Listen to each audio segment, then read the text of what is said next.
What is up, guys? We are here on Tuesday, August 27th, 2019 for this week's live Q&A. This is going to be our last Q&A until September 17th. So I'm going to try to make it a good one for you. We've got a ton of questions. Full disclosure, haven't looked over any of these questions in advance besides the ones that I saw coming in. So I'll do my best to make sure that I answer them accurately. And if I don't, then my apologies in advance, or I will let you know that I am unable to do so at this point in time. So here we go. We're going to dive in. The way that this works is you guys can ask your questions in the comments section. We allocate anywhere from 30 to 60 minutes for these Q&As. If we end up running out of time and you guys have questions that were left unanswered in the comments, we'll try to add them to the Q&A for the following week. So if you want the highest probability of getting your question answered and you haven't already submitted it, then put in the comments section. And so we've got this on IGTV and we've got it on Facebook. And yeah, coaching clients get priority. If you guys want to learn more about coaching, click the link in the description. It's Biohacking Secrets. Oh my God, I misspelled it. What a sloppy boy I am. Okay, so it's biohackingsecrets.com/coaching. There, I fixed the spelling. And you can go there and apply and learn more. So we're going to dive in, and that's the way that this is going to work. So the first question this week is from Pablo Carvajal. I'm going to copy and paste these questions and put them in the comments so you guys got timestamps and can find your questions. So here we go. First one is from Pablo, and it is, what's your take on having a diet based on your nervous system? How would you treat Candida? Very interesting question. And whether or not Pablo is intending to be so, he's brilliant. So there's one of the most deleterious, one of the most negative effects that our diet has on our body is because there are many foods that we're consuming that stress our nervous system. And take a human being who's almost always chronically in fight or flight, and then adds inflammation into the mix and these autoimmune reactions and these allergic reactions that further stress the nervous system. So Pablo, I've been working on something in the background that is related to this, because I do believe that eating right, not for your blood type, which a lot of the science shows is inaccurate, but eating right for your nervous system is one of the greatest things that you could do for your health, your energy, your body, and your performance. Some of the work of Nicholas Gonzalez, Dr. Nicholas Gonzalez, who had an untimely death. I'll let you guys do your research on that one. But he was one of the most successful physicians in helping people with terminal cases of cancer. And he was a big advocate of eating right for your nervous system.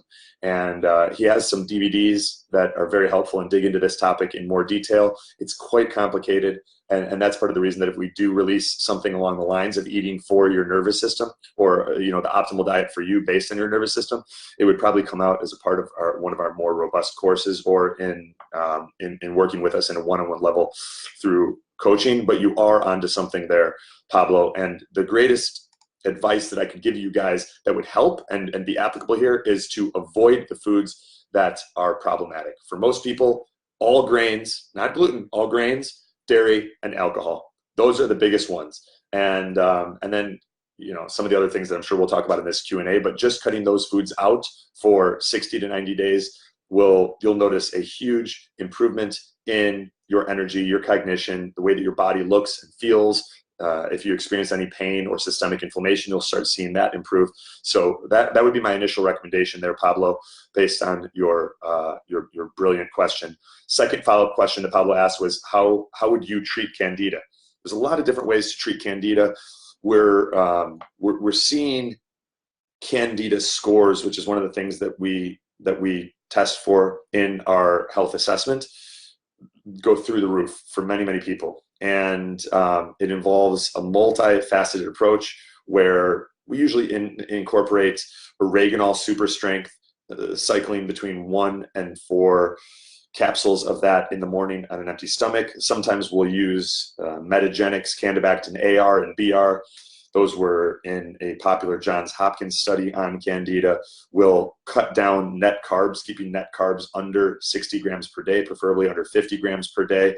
And then we'll integrate a lot of cardiovascular training to take people who are typically deconditioned and get their conditioning up, their blood oxygen saturation levels, and most importantly, the amount of oxygen in their body that they can utilize, oxygen that is dissociated from hemoglobin. And when we start doing that, we see a decreased pathogen load, bacteria, viruses, fungal infections, parasites, Candida being a fungal infection, a yeast. And so those are some of the initial things. We custom tailor we've got Candida protocols that are built out and quite robust inside our membership site. So if you guys wanted to check those out and have access to a lot of our kill protocols, you can go to biohackingsecrets.com/live only offer. I'll put that in the comments section. It's biohackingsecrets.com/live only offer. You go there, you can get unlimited lifetime access to the membership site and pull up some of those kill protocols. So that would be my recommendation. I hope that helps, Pablo. Great first question. Love it. Then we've got from Craig O'Hearn. Craig O'Hearn asks, for anxiety, depression, mental focus, what are your suggestions? Well, Craig, first, I would make sure that's a nice list. First, I would make sure that you have my free book, The Biohacker's Guide to Upgraded Energy and Focus. You can get that at biohackersguide.com. While you're doing it, I would pick up access to our membership site. And what you're probably dealing with is a number of different genetic variations that make you more susceptible to these things, like MTHFR, so methyl tetrahydrofolate. This is a gene that, when expressed, requires increased amounts of bioactive B vitamins. And in order for those individuals to detox, produce feel-good neurotransmitters, and have the energy that other people without the gene have with less lifestyle interventions and the addition of these bioactive B vitamins. So there are products that can help, Craig. If I were in your shoes, I would start with like Seeking Health Active B12 with LMTHF lozenges. You can get that on Amazon. Start with 2 lozenges. And I guess now's a good time to say all of this that we are sharing here, guys, is for information purposes only. This is not intended to diagnose, treat, or cure any disease. So please do your own research and discuss with your healthcare practitioner or integrated physician before beginning this or any other treatment protocol, exercise regimen, biohack, what have you, right? Be responsible, do your own research. This is information purposes only. So you could do 2 lozenges of Seeking Health Active B12 with LMTHF. In the morning on empty stomach, do that for the first 2 or 3 weeks, then decrease to 1 lozenge and continue that for at least a period of 3 to 6 months. If you do some genetic testing and find out that you have MTHFR expressing itself, you may want to take that indefinitely. There's another product by Thorne called MethylGuard Plus. We use that with a lot of clients, and in the amount of 2 to 3 capsules per day with food. That can also be really, really helpful. I would also make sure that 6 days a week you are doing at least 20 to 45 minutes of cardiovascular training in your target heart rate zone, breathing in and out through your nose. And that could be row machine, treadmill, running outside, Airdyne bike, exercise bike, biking outside. All these things where you get sunlight with exercise are preferred. And it could be swimming, whatever. But I would make sure you're doing that 6 days a week. So that's kind of where I would start, Craig, and integrate the recommendations from Pablo's question earlier. Avoid all grains, all dairy, and all alcohol for at least 60 days. And you should start feeling an improvement, man. Hope that helps. And then if you guys have questions, put them in the comment section. We'll either do our best to get to them this week, or we'll cover them on the next Q&A, which is going to be September 17th, Tuesday, September 17th at 5:30 p.m. Eastern. Here we go. Next question is from Josh Chandler. What's up, Josh? And when you guys jump on, feel free to say hi. Let me know what's up. Penny's watching from Abu Dhabi. What's up, Penny? All right, cool. So Josh's question. I'm starting the elimination diet today. 2 questions. Have you heard anything good out of Dr. Bill Rawls on Lyme and co-infections? not familiar with Dr. Bill Rawls, so happy to look into it if I'm able to get around to it, but not familiar as of right now, so I can't comment there. How can I get a coronary artery calcium score without having to be referred? I'm going to encourage you to ask a different question there, Josh, on that second one. A lot of times, coronary artery calcification is a result of, first, the accumulation of toxic heavy metals that need to be addressed. Those toxic heavy metals, in turn, cause the accumulation of plaque to start building on the endothelial lining of our cardiovascular system. So if you suspect that you may have some coronary artery calcification issues, I would be looking into how to detox heavy metals. And there's a lot of different ways to do this. We use a number of different protocols with clients, but one of the safest and gentlest ways is to get yourself some Quicksilver Scientific push catch. You're going to want to plan on doing that for 2 to 3 months. And you take the liver sauce in the morning. That helps you dump some toxins. And then you take the binders that include charcoal, zeolite, and a bunch of other things, just all in a packet. You do that a few hours later. That would be one of the ways that I would start getting some of these these alleged calcified arteries unclogged and opened up. And I would stack that with 6 days of steady state cardiovascular training. You can do high intensity intervals, you can do resistance work, but I want to make sure that you've got at least 20 to 45 minutes of steady state cardiovascular training in your regimen 6 days a week. And then I would follow that up with, every other day or at least twice a week, a sauna. If you're doing like a very hot 180 degree plus traditional Finnish sauna, then you can get away with 15 to 25 minutes.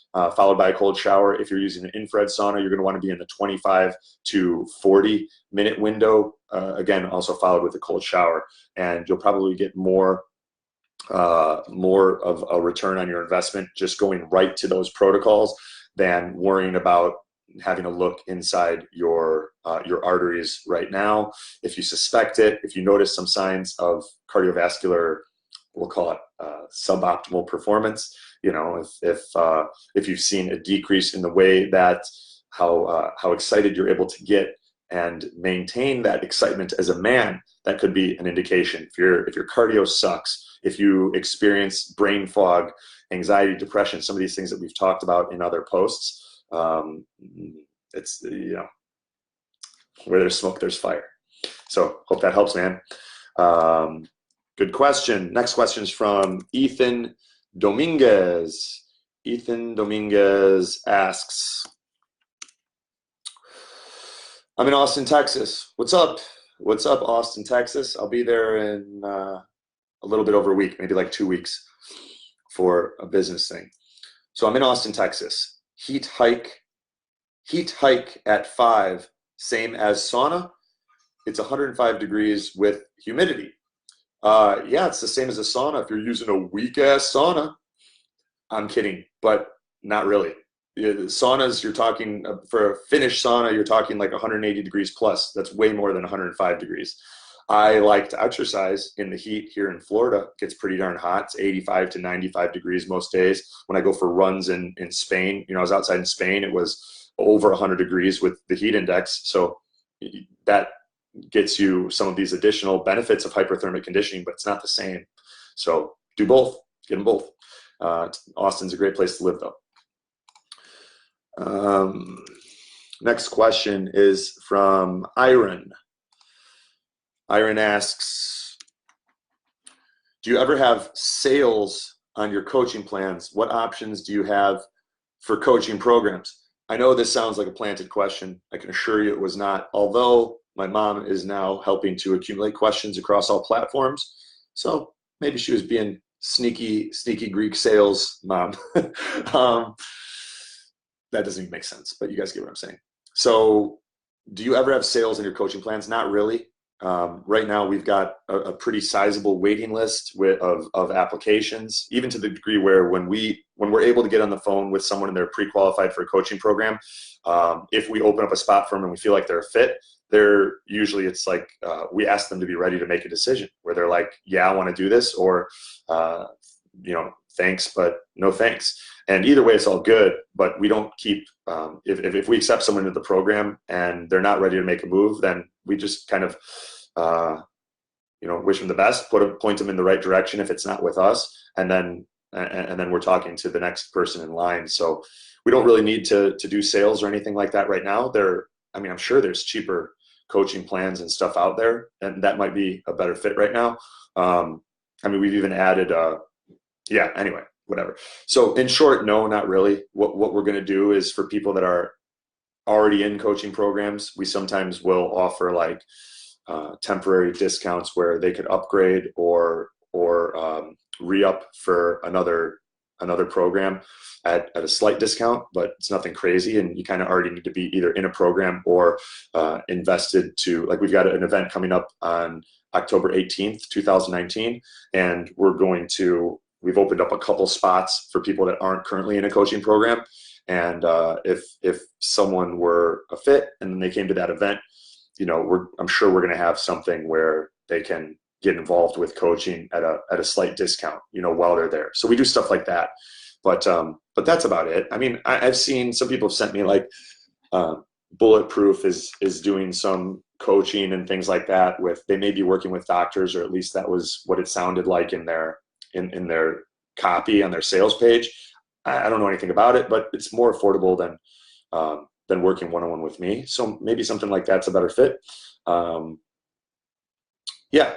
would love to make it less expensive. It's just, we're balancing supply and demand. And we also take a lot of pride in that what we do is that we do it as good or better than anyone else. And because of that, are able to, price it accordingly. And a big part of our mission is to get all of our clients a return on their investment. So, we have a client who recently invested $25K. His name's Ryan, and he's out on the East Coast. And he was like 2.5 months in, he works for a financial firm, right? And he let us know that not only did he, 2.5 months into his program, not only did he close the biggest deal that he's ever closed, but it was the biggest deal in the history of his financial firm. And those are the type of things that we aim to position and empower you guys to do, where when you're feeling good in mind and body, and you're physically dialed in, you're cognitively dialed in, and you're motivated, and you're exercising that discipline and willpower that only comes from repetition, and having people like myself and Carrie in your corner, your whole life changes. Like, it's impossible for that not to impact your finances. So that's what we go for. And that's why what we do appeals to people who are less interested in cost and more interested in return on investment.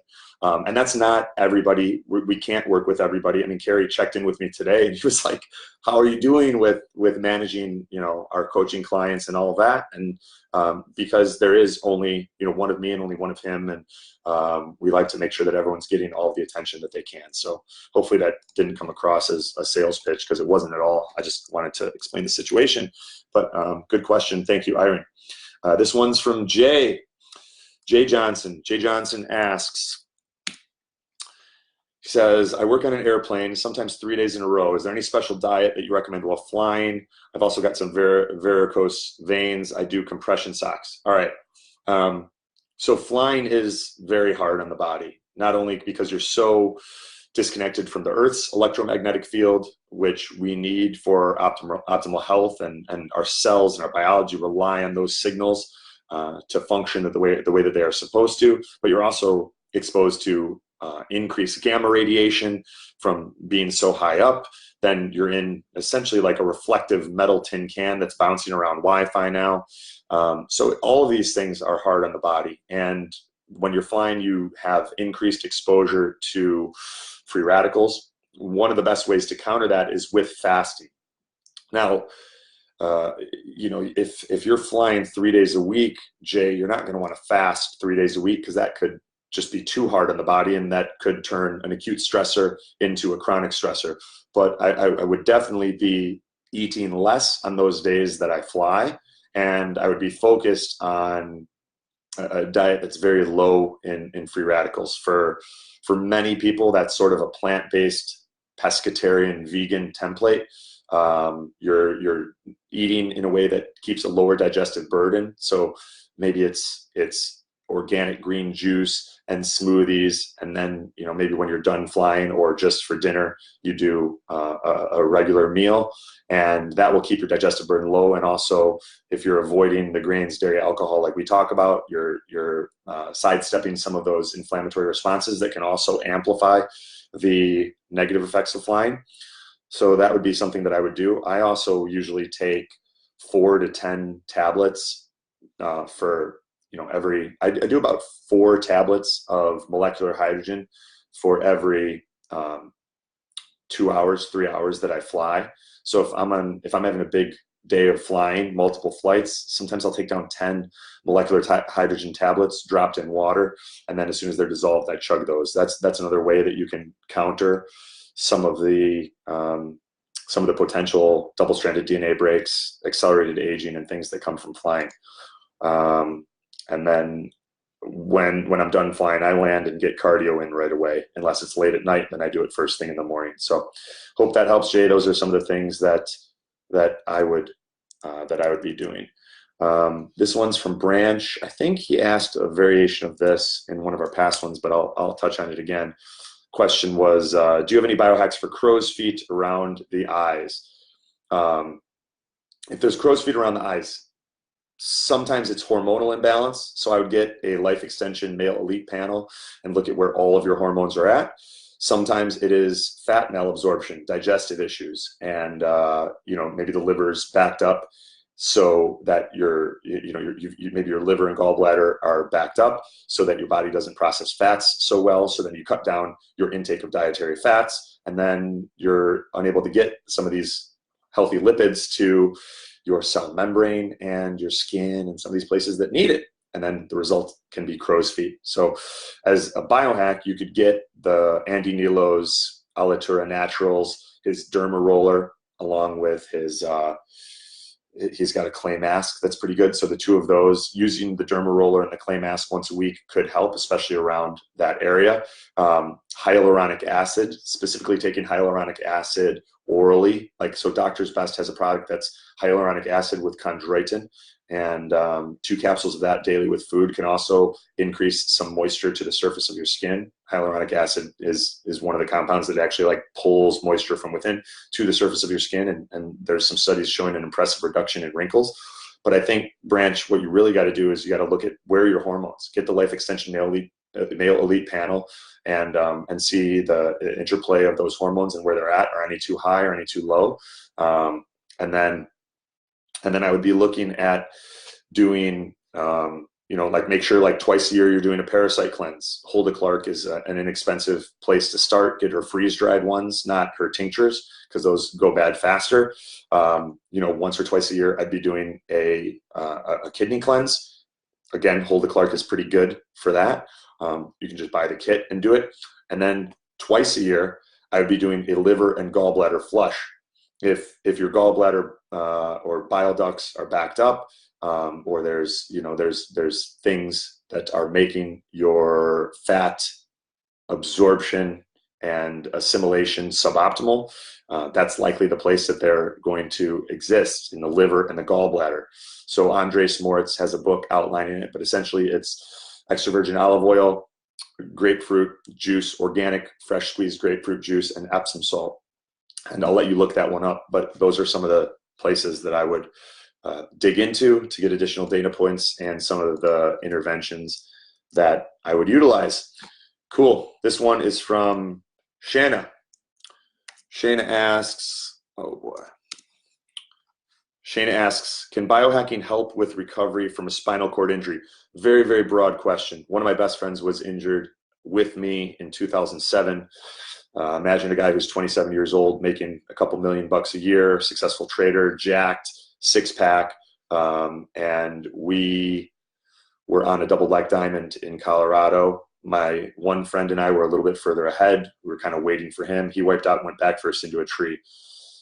He hit his, I believe, T4, so it's right around the nipples, and since then has been paralyzed from the chest down. He still has use of his arms, but he's paraplegic. So we've done a good amount, and he's one of the strongest guys I know. He did the Chicago Marathon in a wheelchair less than 18 months after his injury. He started a charity called Spinal Cord Injuries Suck and raised over $1 million without paying a single penny to administrative fees or personnel.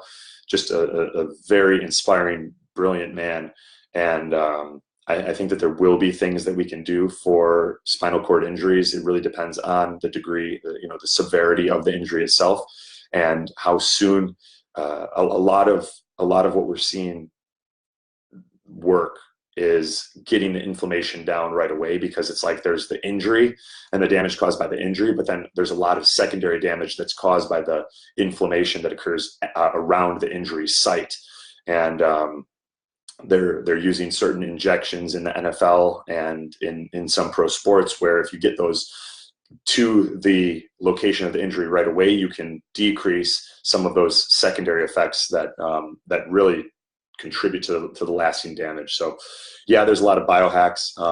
I think to go into those right now, we don't really have time for, but hopefully I shared sort of the broad strokes of what matters the most. Cool. This one's from my man, Josh Trent from Wellness Force Radio. If you guys have never listened to Wellness Force Radio, check it out. It's a great podcast.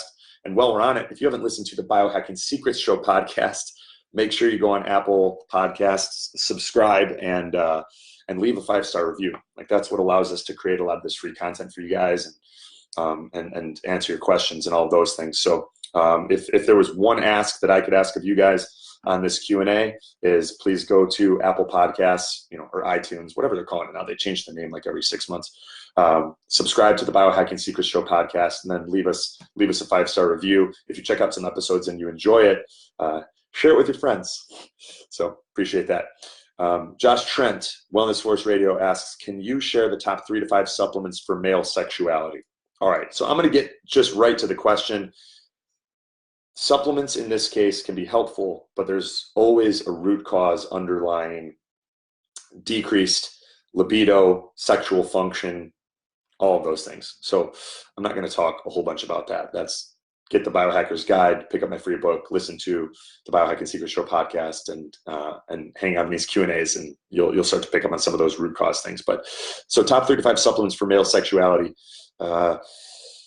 Source Naturals Tomcat Ali is really good. Life Extension Super Mira Forte. Planetary Herbals Freeze-Dried Stinging Nettle. And I really like Quicksilver Scientific, their liposomal DIM. I've taken a lot of these supplements have to do with estrogen metabolization, and then fixing some of the things that can interfere with the amount of bioavailable testosterone in the body, and the conversion of some of these hormones that can be thrown off by inflammation, infections, toxins in the body, deficiencies in the body. So those are my big 4, Josh. See if I can remember what I just said. Source Naturals, Tomcat Ali, Life Extension Super Mira Forte, Planetary Herbals, Freeze-Dried Stinging Nettle, and then Quicksilver Scientific liposomal nano encapsulated DIM. Those would be my top 4. Hope that helps. Next question is from Ethan. Ethan asks, what's up, Billy Reedy? Ethan asks, any recommendations for a good plant-based protein? I'm cycling my whey proteins right now. The 2 that I use the most and that we recommend for clients the most are Thorne Mediclear SGS and what's the other one? There's Maximum Vibrance. Those are the 2 plant-based ones that we use the most. I do enjoy vegan chocolate Shakeology overall for like the flavor and the ingredients. It's just like the pricing on it's just ridiculous. And I get that it's MLM and all of that. I love it. I still periodically buy it because it tastes better than any of the 2 that I mentioned or any other ones that I've tried. It's like you're paying, if you're on auto ship, you're paying $100 a month. And yeah, that's that. But if you guys wanted to get that, go to biohackerprotein.com. Here we go. Oh, great question. So a bunch of you guys have been asking about this one. This one's from Chris Brisson. And Chris asks, what's your setup for ice baths? So I used to have a Balin stock tank, 120-gallon Balin stock tank. Before that, I had a 90-gallon Balin stock tank, and I would fill it. I'd keep it filled with water, and then I would add a whole bunch of ice. And I would get the temperature somewhere between like 35 and 45 degrees, maybe 50 degrees if I was feeling a little soft, and that's how I would do it. It just got old, needing to go to the grocery store and get bags of ice and all of that. It got expensive too. So I finally just ponied up $600-700 for a 16 cubic foot freezer from Home Depot. Then we got some silicone sealant, sealed the inside. And I learned some of this from, who was it? Aaron Alexander. So he's got a blog post that covers some of it in more detail. If you don't want to, if you're more of a visual person, you want to read as opposed to follow the directions that I'm giving you here. But basically, you get a 16 cubic foot freezer from Home Depot. You get some silicone sealant. You seal all of the cracks and everything on the inside. Then rinse it out, let it drain.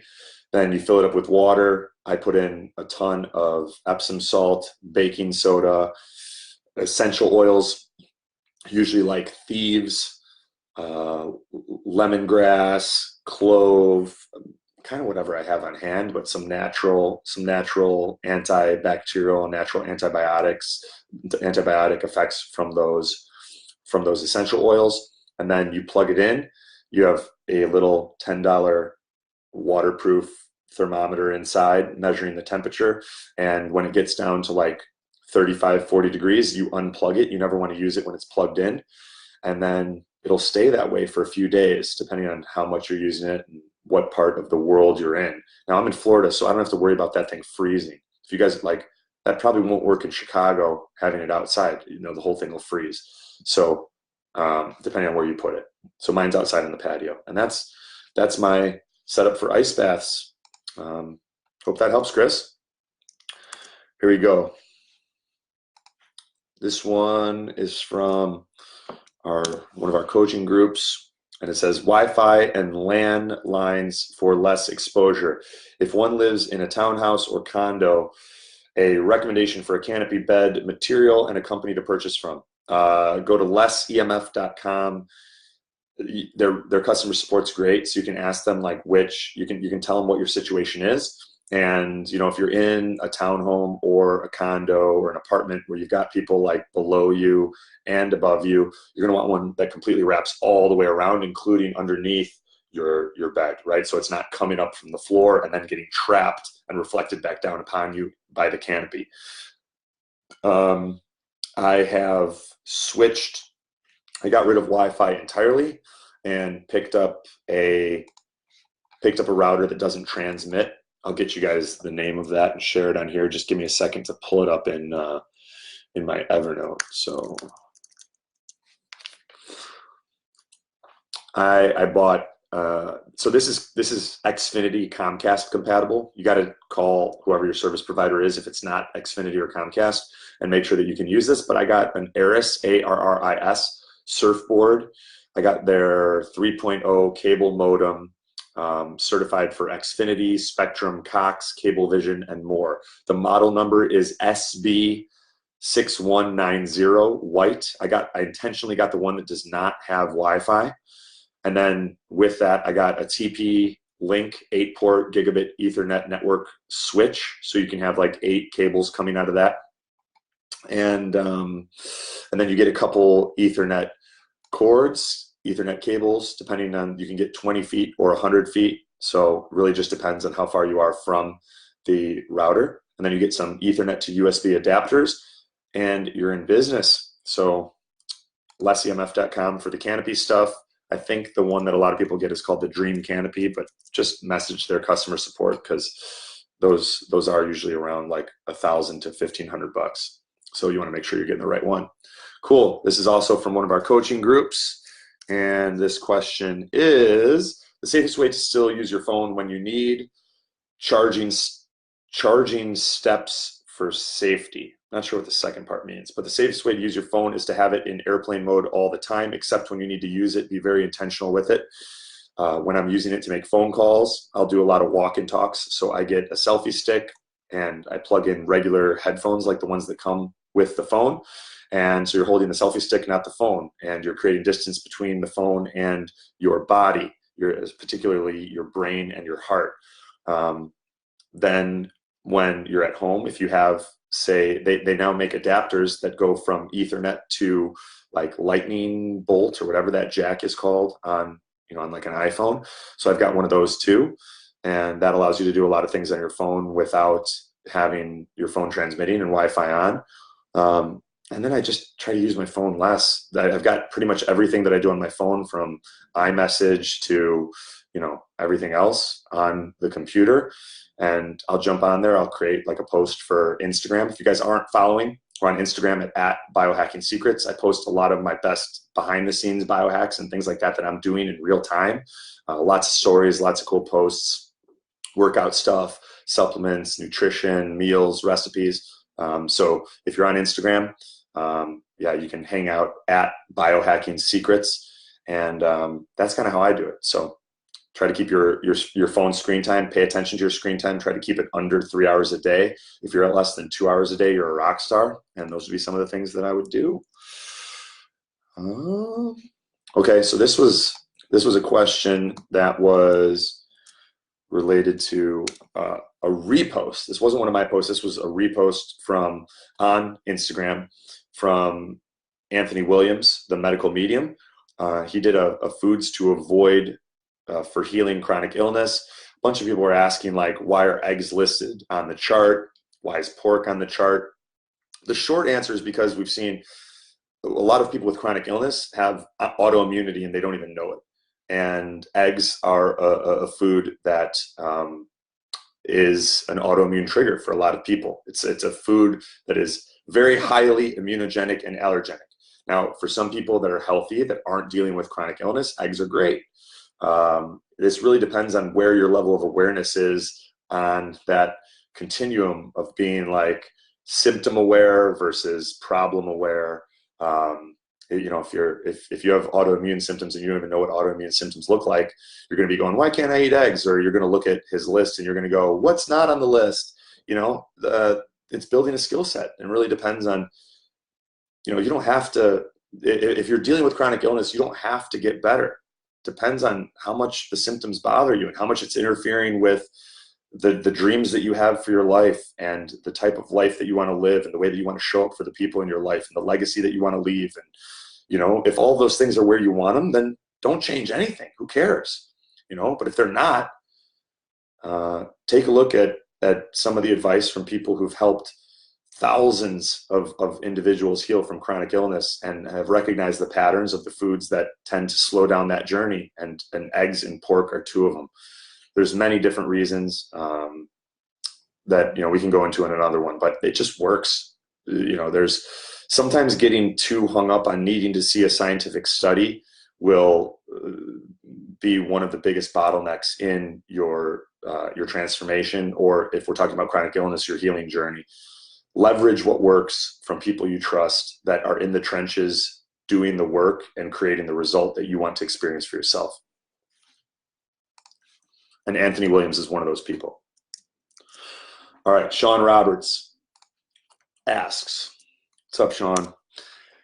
Sean asks, new research at the University of Kentucky shows that changes to mitochondria, the powerhouses of cells, drive chronic inflammation from cells exposed to certain types of fats. What are these certain types of fats? Your thoughts on the PUFA list as good sources. Kind of like to see this study. I mean, there was some pretty cool research that came out recently that showed that just paying attention to blood sugar was not the best indicator of health risks in terms of like people dealing with diabetes. And it was actually looking at, so it wasn't, they found that it wasn't, let me just rephrase that. That sounded like a whole bunch of babble.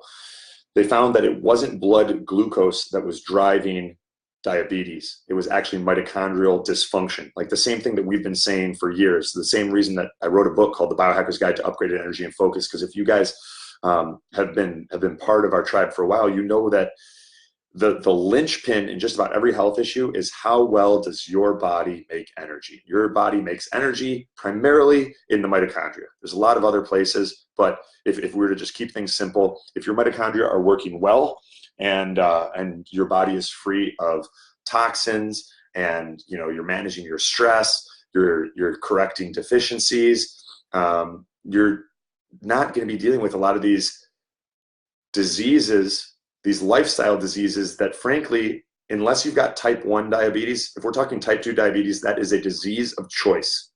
And anyone that you know that has type 2 diabetes has gotten there through maybe some genetic susceptibility, but it is a disease of choice. It's their lifestyle, their lack of exercise, it's the foods that they're putting in their body, and it's not addressing low-level chronic infections and mitochondrial dysfunction that are driving the illness.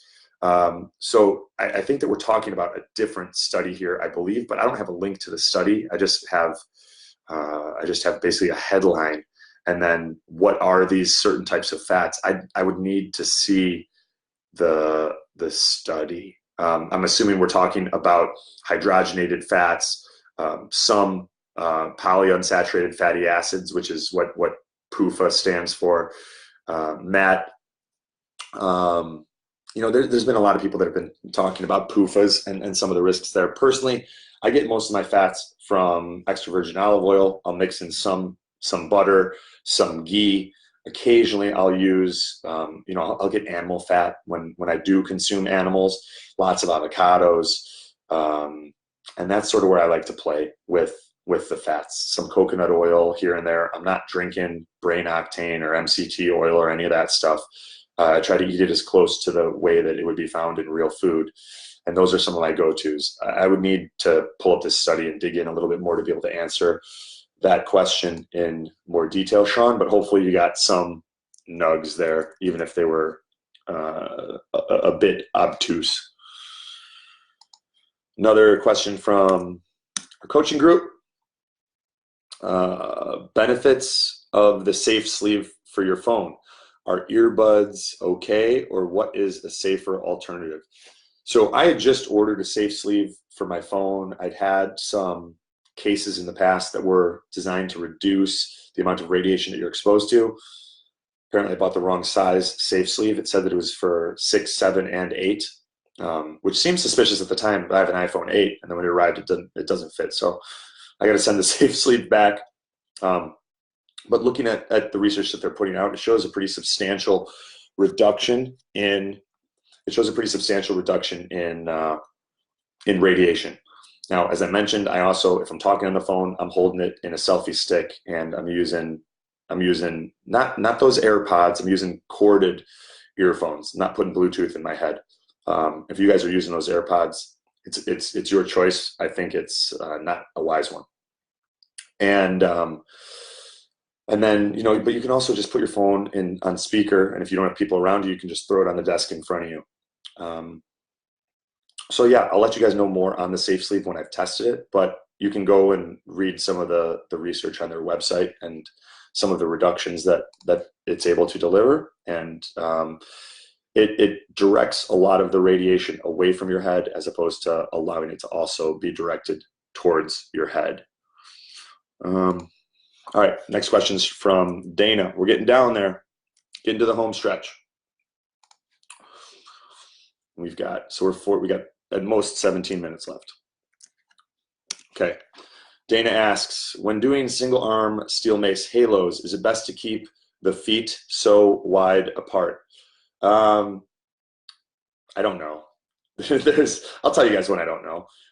That was a base that felt comfortable for me. I was able to, when I do certain exercises, I like practicing dynamic tension throughout the body.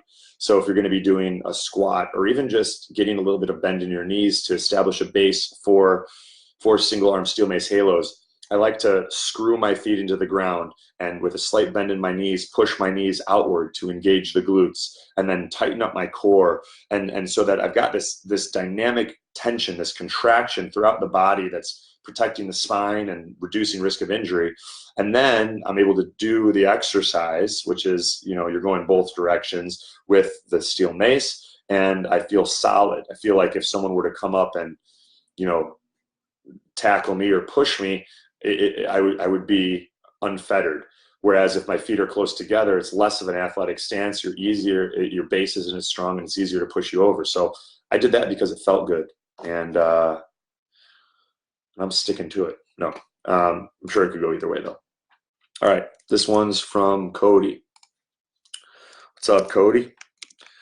Cody asks, so I did a post earlier doing some exercise with hydrogen therapy. So I was using the Halcyon machine next to me. It's a molecular hydrogen inhalation machine.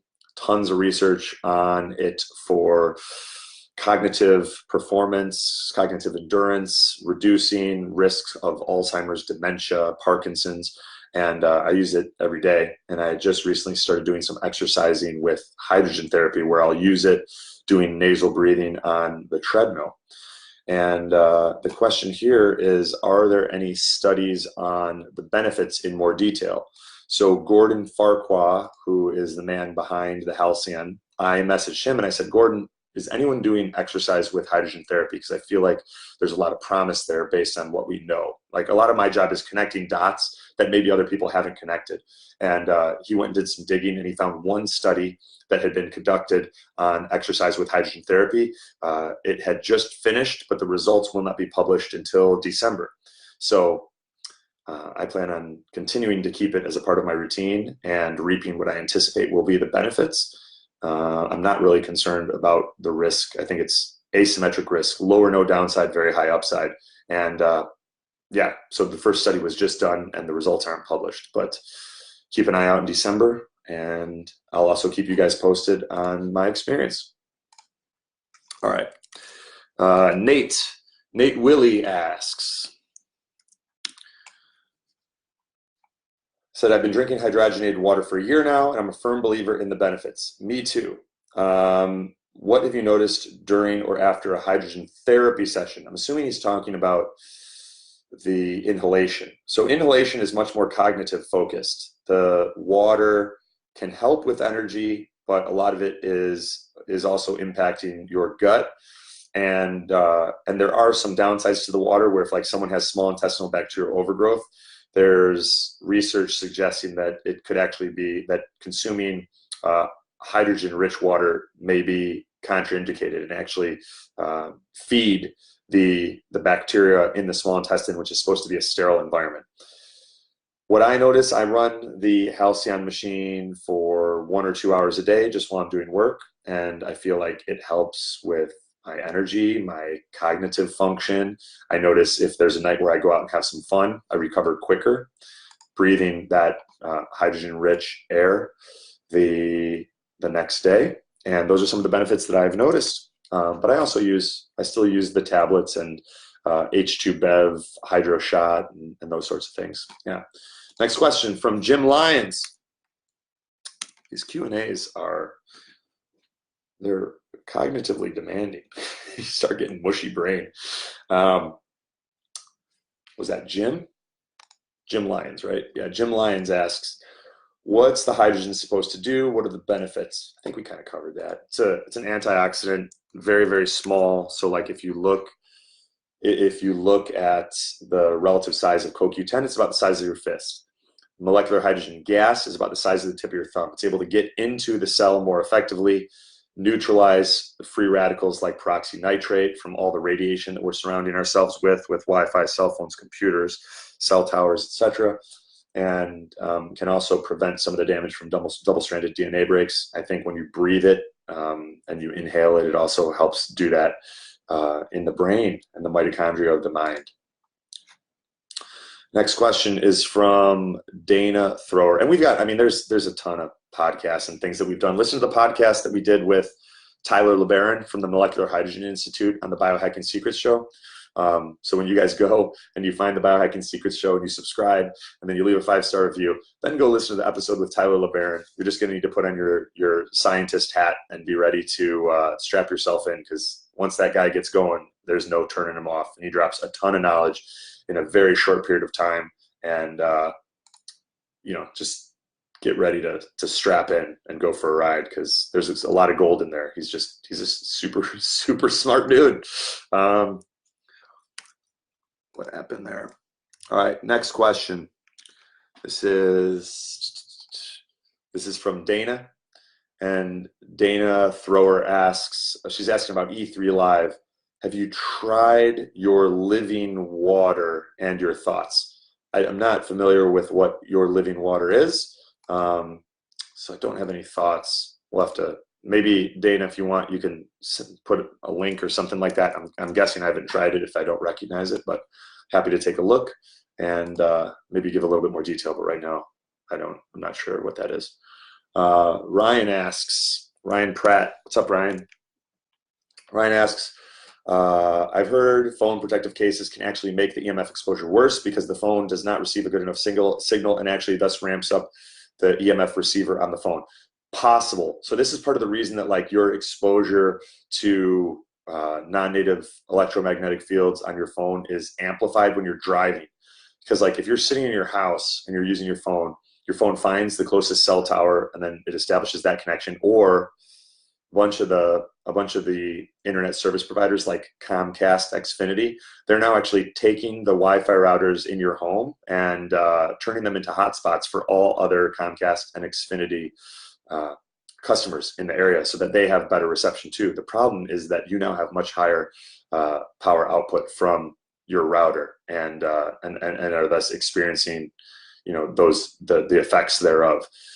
When you're driving in the car with your phone, your phone finds a connection to a cell tower and then it loses that connection. And then it's got to search, ramps up its power to find another signal. And then it finds another signal and it connects and that power level drops a little bit. And then the same thing happens over and over and over again. So the exposure that you experience, like if you're scrolling Instagram on your phone in the car, you're going to have, and while you're driving, you're going to have a much higher degree of exposure than if you're just scrolling Instagram, in your home.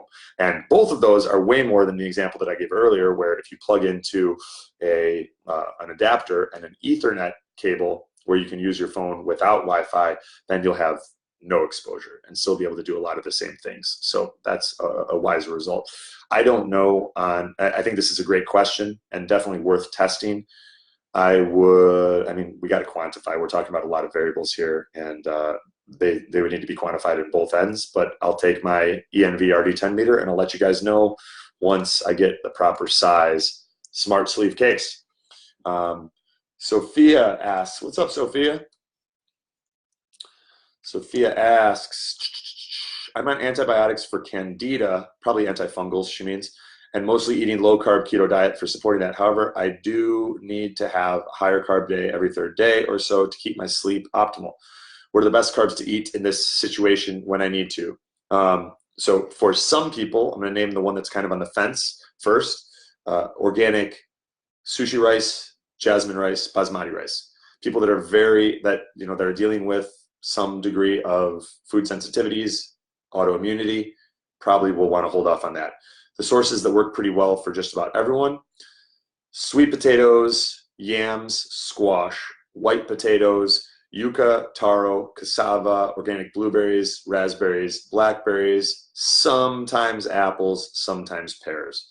And for people that are sensitive to nightshades, pull out the white potatoes and just go with sweet potatoes, yams, squash, yuca, taro, cassava, organic blueberries, raspberries, blackberries.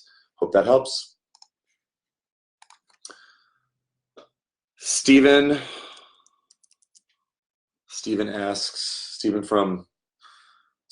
okay, here we go. Stephen says, I'm from Germany.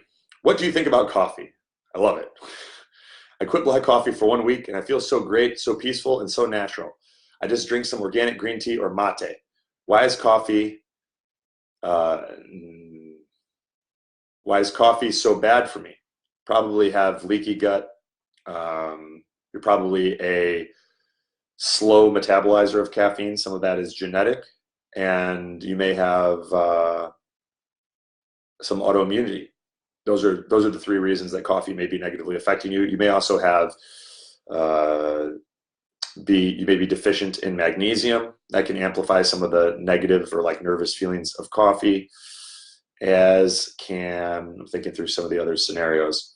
Slow metabolizer, magnesium deficient, autoimmunity, leaky gut, and oh yeah, if your nervous system is just stressed, if you've got like if your adrenals are burnt out, if you're chronically sympathetic dominant, chronically fight or flight, all those things like coffee can just be too much.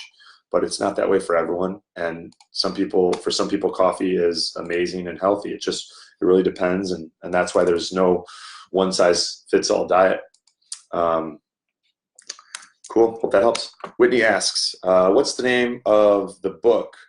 Okay, so there was a repost talking about how there are 1,000 different versions of you walking around this world. Basically, like everyone that you ever meet, whether it's someone that you pass on the street, make eye contact with, your mother, your father, every one of these people has a different version of you that exists inside their mind. So there are thousands of different versions of you. In someone's life, you're the villain. In someone else's life, you are the hero, right? So this is, again, on our Instagram account. If you guys want to link up and hang out on Instagram and see behind-the-scene biohacks and posts like this, then go to @Biohacking Secrets on Instagram, and we can hang out there.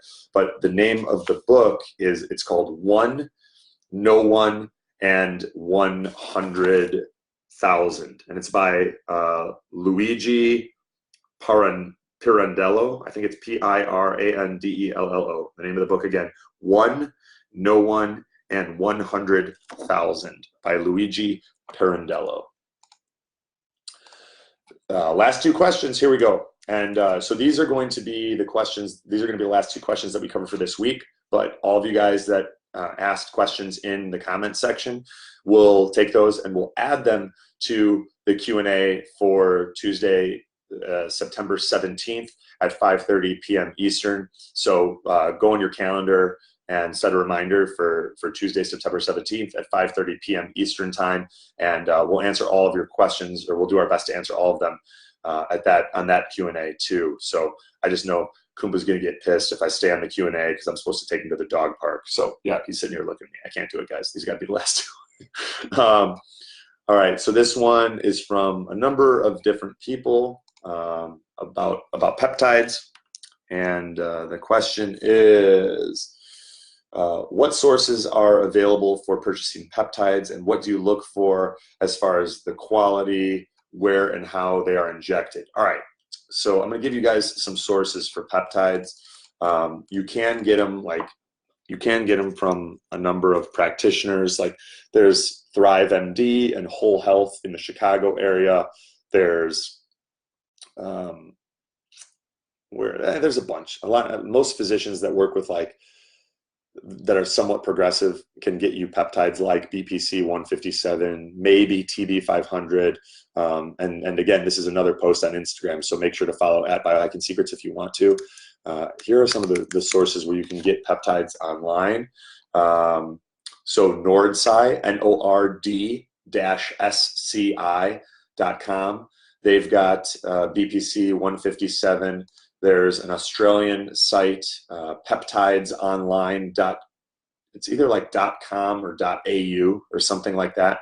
If you do a Google search, you'll find it, peptidesonline.com, and maybe .com.au as well, if they do that. I don't know.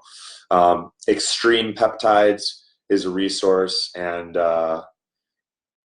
yeah, those are sort of the main three. Extreme Peptides. There's Peptides Warehouse, Blue Sky Peptides, whatever. But I've used some of those on and off. They are only sold for research purposes, not for human consumption. So again, this seems like an appropriate time to say that this is for information purposes only. None of this information is intended to diagnose, treat, or cure any disease. Speak with your physician or integrative medical practitioner before beginning any intervention that affects your health, longevity, well-being, all of that stuff, right? Do your own research. It's your body. Be smart. protect your investments. Hope that helps. And in terms of how to inject and all that stuff, honestly, go to Greenfield. Greenfield's got a couple of blog posts that are like very, very in depth. So if you just search Ben Greenfield, BPC 157, Ben Greenfield, TB 500, you'll get a bunch of additional info there if you want, and if you're a reader. Last question is from Steven. Very similar. Steven's asking, how do you find a doctor who knows peptide protocols? I would start with looking for someone who is, all right, so Dr. Craig Kniver, we've done a podcast with him on the Biohacking Secrets Show. Go to Apple Podcasts, broken record, right? Subscribe to the Biohacking Secrets Show, leave us a 5-star review, and then go to the Craig Kniver episode, listen to that episode, and then you'll know how to contact him. Contact him, ask if he works with clients remote, and tell him tell him you're a part of our tribe, and ask him some of the protocols that he may suggest, if that's something that can be done in different parts of the United States, or if that's not a possibility. Dr. Kelly with Whole Health she sometimes works with clients remote. You can tell her, you're part of our tribe, and I talked about her on one of the Q&As, and she may be able to work with you and do some peptide protocols. And that's that, guys. So that concludes this week's Q&A. I appreciate all you guys hanging out. Hope you enjoyed it. Hope you got some value from it. If you would like to learn more about how we might be able to work together one-on-one, we may have room for 1 or 2 more people in our coaching program. So that's at biohackingsecrets.com/coaching. You can go there and apply. We do recommend that total household income is over $75,000 as a threshold, just because we want to be respectful of your time and all of that. And all of the questions that I was unable to answer this week that you guys posted in the comments, thank you for posting those.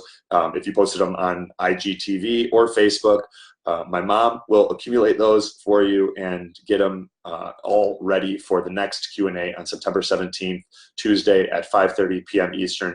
Appreciate all you guys. Have an awesome week, and I'll talk to you soon. Take care.